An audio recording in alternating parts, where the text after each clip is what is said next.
নবী করিম সাল্লাল্লাহু আলাইহি ওয়াসাল্লাম দেখছেন এক বুড়ি দুই তিনটা বোঝা মাথায় উঠায় ঘাড়ে উঠায় পড়ে যায়।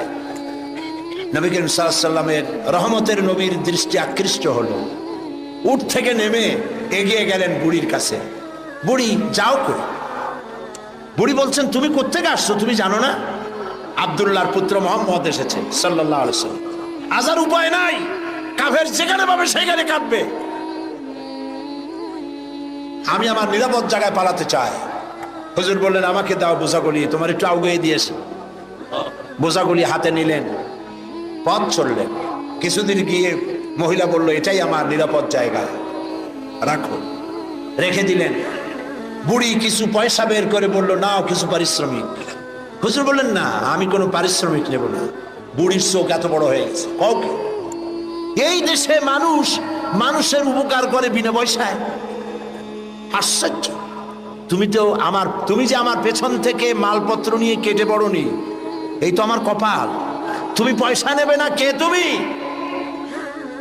আল্লাহর নবী বলেন, বুড়িমা, যার ভয়েতে তুমি কাবা শরীফের নিকট থেকে নিরাপদ জায়গা যেটাকে মনে করেছে এই পর্যন্ত এসেছো, আমি সেই মক্কা নগরীর আব্দুল্লাহর এতিম পুত্র নবী মুহাম্মদুর রাসূলুল্লাহ।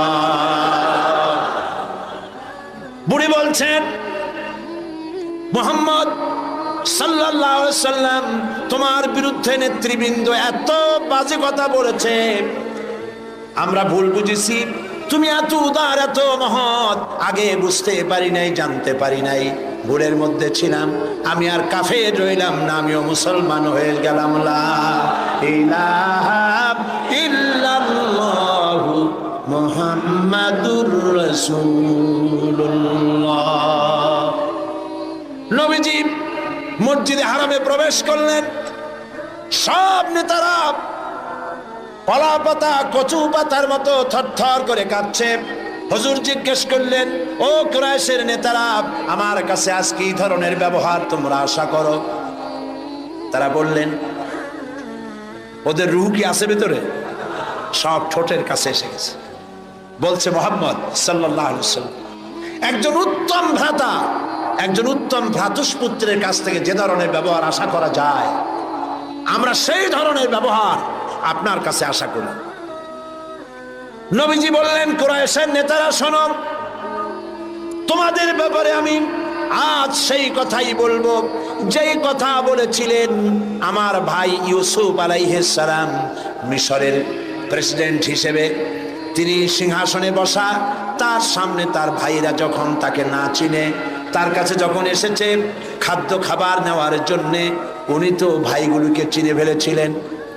তিনি ওই 11 ভাই যারা তাকে কুয়ায় ফেলেছিল, ওই 11 ভাইয়ের ব্যাপারে আমার ভাই ইউসুফ আলাইহিস সালাম যে কথা বলেছিলেন, তোমাদের ব্যাপারেও আমি আজকে সেই একই কথা বলবো। লা তাসরিবা আলাইকুমুল ইয়াউম। আজ তোমাদের বিরুদ্ধে আমার কোনো অভিযোগ নাই, তোমাদের বিরুদ্ধে আমার কোনো বিদ্বেষ নাই, তোমাদের বিরুদ্ধে আমার কোনো প্রতিহিংসা নাই। সবাইকে মাফ করে দিলাম। আবু সুফিয়ানকে মাফ করে দিলাম। আবু সুফিয়ানের বাড়ি যারা আশ্রয় নেবে তাদেরকেও নিরাপত্তা দিলাম। সুবহানাল্লাহ। রাহমাতুল লিল আলামিন কাকে বলে? জনাবে মুহাম্মদ রাসূলুল্লাহ সাল্লাল্লাহু আলাইহি ওয়াসাল্লাম মক্কা দখল করলেন। তিনি যে যতগুলি যুদ্ধ করেছেন, কোন যুদ্ধই অফেন্সিভ ছিল না, সবগুলি ছিল ডিফেন্সিভ। যুদ্ধগুলো কি ছিল? আত্মরক্ষামূলক যুদ্ধ ছিল। তিনি আক্রমণ করেন নাই, আক্রান্ত হয়ে জবাব দিয়েছেন। তরবারি দিয়ে ইসলাম প্রচার হয় নাই, তরবারি দিয়ে ইসলাম প্রচার হয় না। ইসলাম প্রচার হয়েছে উদারতার ভালোবাসা দিয়ে। সেজন্য বলতেছিলাম, নবী করিম সাল্লাল্লাহু আলাইহি সাল্লামের যত যুদ্ধ হয়েছে, কোন যুদ্ধ